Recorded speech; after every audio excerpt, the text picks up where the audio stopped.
And I always tell people growing up in the South was so interesting because I was in black communities in Mississippi and Arkansas primarily, but I lived in two different worlds. At home, the food, the music, the language, everything was Ghana. Yeah. The moment I stepped out the house, it was black. Yeah. Josh said. Welcome to the I'm Josh Saying podcast. This is episode 3, season 3 of the I'm Josh Saying podcast, man. I'm so excited about my next guest, man. So if you haven't already, make sure you subscribe, like, share, comment with the I'm Josh Saying podcast, as well as the YouTube channel. You can see these interviews live and in person, but I have a good friend of mine, special guest, talking about his brand new book, Black Boy Fly, and he just dive into his whole story. It's going to be amazing. So I have my good friend, my good brother, my business partner, Isaac Addae. What's happening, my brother? Having me, man. Thank you for having me. Hey, man, I love what you're doing with the podcast. I remember when you said, I'm going to do a podcast, and now here you are in season 2, season 3? Yeah, season 3. Yeah. I'm proud of you, man. You inspire me to get out here and do my thing and celebrate my wins, man. So thank you for the inspiration. Man, this is going to be dope, man. It's going to be a great conversation, first of all. And I like to just really talk about your story. Sure. And then we'll get to this Black Boy Fly and really what just like the inspiration behind the Black Boy Fly. Yep. So just tell us a little bit about who you are. Yeah, man. You know, anytime I introduce myself, I have to always give credit to my ancestry. And so I'm a first generation Ghanaian American. Okay. My parents left Ghana in the 70s. They came to the US and they basically left to come here for a better life. Okay. You know, my parents grew up in rural villages in Ghana, no power, no running water. And I mean, they were in the trenches. Like you hear people say trenches. Right. I've been to Ghana several times. My parents grew up in the trenches and they said, we're going to leave and go to another world so that the next generation can have opportunities that they didn't have. I'm their firstborn child. So all their hopes and dreams in terms of what they were trying to accomplish, that started with me. Yeah. So that's kind of like who I am at the core. I grew up in the South, you know, primarily in the South. I went to college in the South. And I always tell people growing up in the South was so interesting because I was in black communities in Mississippi and Arkansas primarily, but I lived in two different worlds. At home, the food, the music, the language, everything was Ghana. Yeah. The moment I stepped out the house, it was black. Yeah. And my parents are from Ghana, so they don't understand black. Right. And so it was just really interesting, man. I would be playing with other black kids and they would be talking about the food that they eat. And I ain't never had any of that food. Yeah. I had neck bones for the first time when I was a senior in high school. Really? Right. Yeah. People take that kind of stuff for granted. So my walk through life, I always tell people, it was just one of me always trying to adjust to the space that I was in. Yeah. Because at home, my parents were like, you guys were born here, so you don't really know what it's like to be Ghanaian. Right. And then in the black community, it's like, yo, folks are from Africa, so you ain't really black. Right. So then who am I? I'm just Isaac and I'm just out here trying to figure it out. Yeah. And at 40, man, that's really still who I am. Yeah, man. That's so, all right, from being from Ghana, and you automatically get that. Now, when I was a kid, right. You know, I don't know where it came from, but that African booty scratcher thing was a thing that it was a real thing. As kids, man, we used to say that, man, African booty scratcher. Like, where did first of all, where did that come from? You know what, man? And did you get a lot of that? I got a ton of that. I got more African booty scratcher jokes than you could anybody could probably stand. But somebody told me that they first heard it in the Boys in the Hood movie. Okay. And I think that came out maybe in like 91 or something. So that might have been the origin of the term, but it likely was somewhere prior to that. And it just made its way into the film and became mainstream. I definitely heard that term a lot. I really think a lot of that, though, was most people just aren't aware of what Africa really is. Yeah. You know, and so your image of Africa is what you see in the media. Really, your image of most things is what you see in the media. Yep. So kids around me growing up only knew Africa based off what they saw or what they read. And so they would come to me with the African booty scratcher jokes. And I think at one point I used to like get really offended and it would bother me. And then I think when we took the first trip to Ghana when I was 9 and I came back, none of that stuff bothered me anymore. You know what? The only visual we ever saw of Africa was like the late at night. Right. The flies flying on kids' faces, the kids with big bellies. Sure. And like we didn't really understand like how beautiful Africa was. And I think that was just kind of like a conditioning type thing where it's like made it where our mindset of our actual home looks like that. And then it made us not want to even go there. Yeah, you know? No, that was very intentional. Yeah. That was by design. And it's very unfortunate because there are 50 plus nations on the continent of Africa. And it's a beautiful continent, very diverse, lots of different cultures, food, music, people, fashion. I tell black people in my circle all the time, I would love for you to go with me to Ghana so that you could see what Africa really is from your own perspective. Yeah. And I feel like it'll help you really understand you. Yeah. You know, black people specifically are very artistic, very outspoken, very colorful, very creative, very entrepreneurial. When you in Africa, that's all you see. Yeah. We're not sit behind the desk for 40 hours a week people. Right. We didn't create that. Right. We didn't create that We're at all. the people that created culture and created music and created art and built pyramids and developed a calendar system.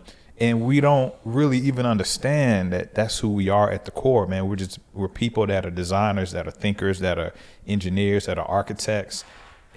It's unfortunate, but you know, that's who we are at the core is people of color. So how did you end up at, grew up in Mississippi? Yeah. Arkansas is where I was from age 5 to 15, moved to Mississippi as a high school sophomore. So how did you end up at Tennessee State University? Man, crazy story. So one of my mentors and my older fraternity brother, he's like my other father, Dr. Napoleon Moses, was at Alcorn State where my father works. Okay. And I had finished high school. I had gotten into University of Tennessee and Mississippi State to study engineering. And my dad and Dr. Moses were just really, really, really pushing me to go to a black college. Gotcha. And I was like, I didn't want to go to a HBCU because I had been on a black college campus since I was born. Yeah. At North Carolina A&T. He gave me a course catalog from his bookshelf. And on the cover of it, it said Tennessee State University and it had the sophisticated ladies on the front. And I was like, where is this school? Like, I never heard of Tennessee State. And he said, they got a good engineering program. You should go look at it. Went to go look at it, saw that they had a summer program for high school grads, applied, got into the summer program, spent the month at TSU after I finished high school, and that sealed the deal, man. I had already been coming to Nashville because we have extended family here from when I was a kid, but spending a month on campus in the summer in June of 1999, that changed my life, man. Yeah. I loved the campus. I had already enjoyed being in Nashville, but the energy was just right. Yeah. You know, and so I got a scholarship. I also had a full ride to go to FAMU, but, you know, I didn't know anything about Tallahassee. And so Tennessee State was where I was destined to be. Gotcha. So Tennessee State came 99, pledged Alpha Phi Alpha fraternity. Yep. What year did you come out of Tennessee State? I did bachelor's and master's back to back. So 99, 04 undergrad degree, electrical engineering, master's degree, computer engineering, 04 to 06. Left Nashville, moved to Austin, Texas, started my career at IBM. Got you. Yep. So first of all, I always call Ike. He's a genius, like for real. Like, you know people that are like smart, but Ike is like next level smart. You know what I'm saying? And computer engineering degree. Yep. Went to IBM. Yep. So how long was you in Austin, Texas? So I spent about a year and a half in Austin. And then from there I moved to the DC area. And I was in the DC area for a total of about 6 years. I did a year stint in San Diego, but for the most part I was in the DC area working in the military and defense industry. Got you. Yep, doing my thing there. And so I know it's portions in your book you talk about, so you have a son. Yes. And you was married, Correct, at one point. Yes, in time. So did you get married in Nashville or did you get married in Austin, Texas? We got married in Jackson, Tennessee, actually. So right when I finished grad school, 2006, got married, then moved to Austin. Gotcha. My So former wife and I moved to Austin. And you got married very young. I got married at like 25. 25 years old. Man. Yep. So got married, moved to Austin, had a small family. Yep. And it is portions in there. I think it was maybe in the chapter of Black Men Cry. Yeah. Or it was another chapter in there when you talk about your divorce. Yeah. So, you don't have to get deep in it. Sure, but sure. Just talk about your divorce. Yeah, man. And how that impacted you as a person. Yep. And your son as well. Yeah. So, you know how you watch a boxing match and that fighter never sees that punch coming? Yeah. They swinging, and then they just get hit and they on the deck. Right. That's what divorce was like for me. Yeah. That was the blow that I never saw coming because my parents, split up when I was younger.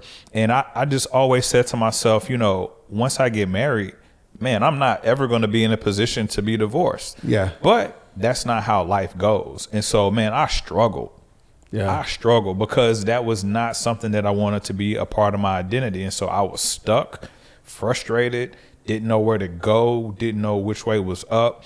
And I was in the midst of working on my doctorate. I was in the midst of transitioning my career from engineering to business. Man, I was out here lost. Yeah. You know what I mean? And I think the thing that hurt the most with the divorce was just not being with my child every day. Yeah. Because I wanted to be a very active and present father. And of course, I've worked through that. I've gotten married again. And my former wife and I are great friends and we have a great relationship. But man, that was that knockout blow. Yeah. That was at 10 seconds into the fight that KO. You know what I mean? But I overcame it. In terms of my child and how it impacted him, one day I was there, one day I wasn't. Yeah. And that's how he relives the experience. He was about 4.5 when we separated. And so he had to adjust from having both parents together for 4.5 years to not having both parents. Yeah. Spending summers and holidays with his father and going back and forth. And we've managed ways to work it out, and we're all in a good place. But man, it was hard. Yeah. And I talk about it in the book because people struggle with things, and people that see me think I don't struggle for some reason. I be struggling. But folks like, Ike, you got it all figured out. I don't have it all figured out. Right. And so in the book, I put stuff like that in there just to help people understand that you're going to go through some things. You're going to get that knockout blow. Yeah. But you got to get off the mat. Yeah, you definitely can't stay on the mat. You can't stay on the mat. So you left Austin. Yep. And came back to Nashville. Yeah, now, what was that I was transition? in the DC area and I came back to Nashville. So the transition back to Nashville, I feel like that was homecoming for me. Because I feel like when I came to TSU, God directed my path here because there was something I was supposed to do in Nashville. Yeah. So when he brought me back to Nashville, it was like, I know you in a bad spot, but I'm about to send you home so that you can get on your feet. I need to show you some things so that you can fly. Yeah. So Nashville was like my homecoming, bro. Really. Wow. I came back to Nashville. I found my way. I found my legs. I found my life. I found my brotherhood, my community. I found my sisterhood. I found my family. I found myself. I found love again. Yeah. Man, Nashville, bro. Homecoming. Man, that's good, man. So let's talk about Tennessee State. Yeah. So you became a professor. Yeah. So you pretty much left your computer engineering career and then came over to be college professor. Yeah, let's talk about that. I was in the business school at Tennessee State University for 7 years, and it was an incredible run. Over the course of 7 years, I taught thousands of students business strategy and entrepreneurship. Was able to give back to my alma mater. Was able to build a legacy, man, and just move the needle for our culture. Yeah. I brought a lot of entrepreneurs on campus. I connected students with people in the business community, connected students with job opportunities. I was a bridge, man. Yeah. And I feel like that was my purpose to be on campus, was just to be a bridge between the business community and the students that look like me and you that needed opportunity and that needed guidance and mentorship. So it was an incredible run. Man, so you was there for 7 years. Yep. 7 years, and now Black Boy Fly. Yep. Like, And it feels like the combination, you know what I'm saying? It feels like everything is coming like full circle or just like that moment where it's just all coming together. It's all coming together. So let's dive into the book. Like, what was the inspiration behind the book? The why behind the book? Like, what was it about that? Sure. So Black Boy Fly is something that came to my mind in 2016. Just like everything that happens in my life, man, God will speak to me. And I'll either listen and act, or I'll listen and just sit on it. Yeah. The book is something I heard and sat on it. So Black Boy Fly came to me. I opened up my Evernote app in my phone, and I just wrote the words Black Boy Fly in the note, and then I closed the app. And then over time, I would just go add to the note. Yeah. Then eventually I said, man, this is going to be a book. So I got to just start writing the book. And I told myself, you can't put a book out until your PhD is done. Okay. So I've just been writing this book in the background as a series of journal entries and waiting for the moment that I was able to pull myself together to finish my doctorate so that I can put the book out. Yeah. So this book is a collection of journal entries. It's 26 different thoughts, all around the themes of purpose, influence, and change, which are my core values. Black Boy Fly came from two things. One, Kendrick Lamar, one of my favorite artists, has a song called Black Boy Fly on the To Pimp a Butterfly album, I believe. And it talks about young men in his community that he saw overcome obstacles and fly. Mm-hmm. Also, Richard Wright is one of my all-time favorite writers. Incredible writer. He's from the Natchez, Mississippi area where I finished high school. He has a book called Black Boy. So music and books are like two things that are a really big part of my life, and those are the inspiration behind this title. Gotcha. So I wanted to write this book as a collection of different stories inspired by Richard Wright, but I also wanted it to feel like you were reading an album with music, and it's like 26 tracks, and they all kind of make sense as you read them. Yeah, man. That is so dope, man. So and I really want to go back to that your PhD journey. Yeah. Because, bro, I've been working on this PhD for all the years you've known me, right? Hey, bro. So it's like Ike has a certain level of genius, and then also like the patience of Job or something. You know what I'm saying? Like, bro, you went through your PhD journey for how long? 10 years. 10 years. A 10-year PhD journey. Like, first off, you should never spend 10 years working on a PhD. Okay, let's get that clear. It took me 10 years. Yeah, okay. You should not. I probably should have finished it like in 5 in half the time. Okay. So here's why it took me 10 years to finish my doctorate. First off, I started it in 2010, and I had just left engineering and was in the academic space. 2 weeks after I started the program, my son was born. Yeah. So I have a newborn, married, doing a family thing. That was rough. A year into the program, I jumped back into the corporate world. So now I'm a husband, father of a newborn kid, full-time engineer, full-time PhD student. I'm doing too much. Yeah. You know what I mean? And then I'm trying to still have a way to give back and impact the community. And then I transitioned from engineering to academics. I moved from the Baltimore, DC area to Nashville. I got separated from my former wife and was going through a divorce. I'm in Nashville trying to find myself and start dating again. Yeah. Man, I'm doing everything but right. Now, the motivation and the energy was there, but I'll be honest with you. When I started my PhD journey, I looked at that as this is the thing that's going to put me and my family in a great space. Yeah. And then that family unit was gone. And once that happened, man, half the motivation for doing it was gone. Yeah. And so I had to find another source of motivation to get through it. Because doing a PhD, for anybody that's gone through that journey, is one of those things where it's only going to get done if you make it happen. Yeah. You're going to have people around you and they'll say you need to write. But bro, I mean, my dissertation is like 260 pages.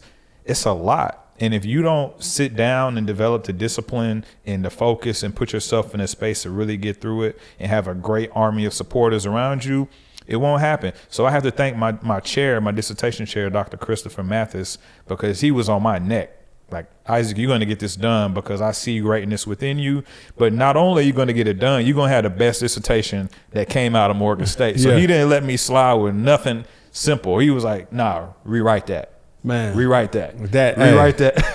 Hey, bro, I would have gave up a long time ago, my G. Oh, look, I quit about 4 times. I would quit, and then I'm like, you know what? I'll quit for 2 weeks, and then I'm back in the game. Bro. Like, it was just so much, man. So what can we take from this book? You know, like black men, I feel like black men are under attack. Yeah. Okay. Yeah. From social media to so many things where you just see so many negative connotations when it comes to black men. Yeah. And then police brutality and all these different things that affect black men. So what can we take from the Black Boy Fly book? Yep. And you know, just like what kind of motivation can we get from it? Of course. Whether you're a black man or a young man or any woman or any person of any background, I believe if you read Black Boy Fly, you'll understand that you can go through the depths of despair and still overcome and still fly toward greatness. Yeah. That's the core message. And that's a message that can reach young people, old people, and everybody in between.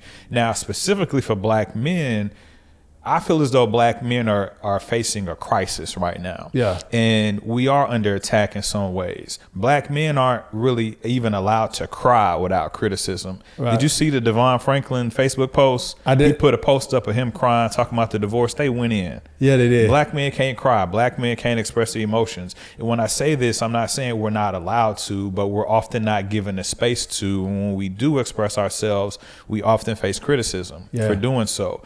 I want to normalize the fact that as a black man, you can struggle and it's okay. Yeah. That as a black man, you can cry. That as a black man, you can be frustrated. You can feel as though your load is too heavy. You can struggle. It's normal. Yeah. But we tend to internalize these things and not talk about them. And amongst black men, we have the highest suicide rates, right? Facts. Why is that? We're not talking. We're not allowing ourselves to express ourselves. We don't feel as though we're even in a space where we can bare our soul. Yeah. Like, who do you talk to when you're struggling? Right. You might talk to your friends, but you don't really tell your homeboys what's going on. Everything. Yeah. You're not telling your lady. Yeah. You're not telling your parents. You're not talking to anybody. Yeah. You know, and so I did this because I needed to get some stuff out, but I want to normalize us as black men really getting stuff off our chest. Yeah. And really creating safe spaces to just express what we feel. Man, that is incredible. I mean, this is like so timely going into 2022. And so how do they get the actual book? And actually, man, this is like a really dope set. So it comes with this box that comes with the mask, the hoodie, bookmarks. It comes with so much. Like, so how do the people get? Sure. This? So go to blackboyflybook.com and you can grab the book. I'll sign it and ship it to you. It's also available on Amazon and Apple Books. Okay. You order on Amazon, you won't have my signature, but you can still get copies there. The Black Boy Fly capsule is going to be dropping this month for pre-order, and they're going to ship during Black History Month. You'll get a hoodie, you'll get a book, you have a notebook, a journal, a Henry mask, some stickers, a bookmark, and I might throw some other stuff in there. Man. But I wanted to do this for the culture. You know, I want young people to see this Black Boy Fly concept and say, man, I can fly too. That's why the logo looks the way that it looks. The energy around it is whatever greatness means for you, go get it. Man, I love go get it. That message, man. So make sure y'all tap into Isaac. You can find him on social media. What's your social media handles? So I'm at Isaac Addae, PhD on all platforms. I just put up a YouTube channel thanks to my brother Josh. He inspired me. So I'm putting some content up on YouTube around the book. I'm launching a Black Boy Fly podcast that's coming soon. We're just going to take this energy as far as it'll go. I don't see myself as like representing black men in the community, but I know that we need this energy out there. And so through the energy God is putting in me, I'm gonna get it out, and hopefully we can create some spaces for black men to express themselves. Man, this is awesome, man. Black Boy Fly. Make sure y'all tap in, get the book. If you have a book club, make sure you order 10, 15, 20 of them, because we need this as black men. But black women, you all can tap in as well and really understand the emotions coming from a black man. So make sure y'all tap into Isaac Addae. Is it IsaacAddae.com? IsaacAddae.com. Come on, IsaacAddae.com. You can go in there and find everything you need. Awesome, man. So let me say one more thing too. One more thing. I put this book out thinking that it was just going to be something that resonates with men. Man, a lot of women have been tapping into this book. Yeah. A sister ordered 20 plus copies of this book this morning. Wow. So black women are tapping in. You picked up 10 copies the other day. Yes. It's connecting with women, and I think it's because women are wanting to better understand men and what we're going through. So thanks to everybody, men and women in between, who supported this. We gotta make this a bestseller. So make sure y'all support Isaac and all that he has going on, man. He actually our chief strategy officer at Pivot Technology School as well. So he's doing amazing work, and make sure y'all tap into the community. Thank y'all for tuning in to another episode of I'm Josh Saying. Make sure you subscribe, like, share, comment, and also subscribe to the YouTube channel as well. But thank y'all. Until next time. Peace.